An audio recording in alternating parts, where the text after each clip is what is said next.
Guys welcome to Surekha channel. మనం ఇప్పుడు గోంగూర పచ్చడి చూద్దాం. చాలా టేస్ట్‌గా ఉంటది. ఎవరికైనా నచ్చుతుంది కదా! గోంగూర పచ్చడి అంటే. ప్రాసెస్‌లోకి వెళ్దాము. మెంతులు, ఆవాలు, జీలకర్ర, ఎండుమిరపకాయలు ఏంచుకి మిక్సీ కొట్టుకోవాలి. కొంచెం రాళ్ళుప్పు వేసుకొని మిక్సీ కొట్టి పక్కన పెట్టుకోవాలి.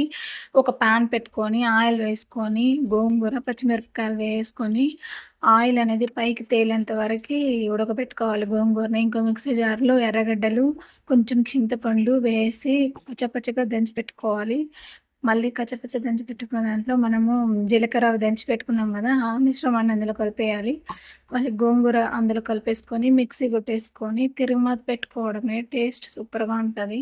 తిరుమాత పెనం పెట్టుకొని ఆయిల్ వేసుకొని పోపు గింజలన్నీ ఏసుకొని ఆహ్,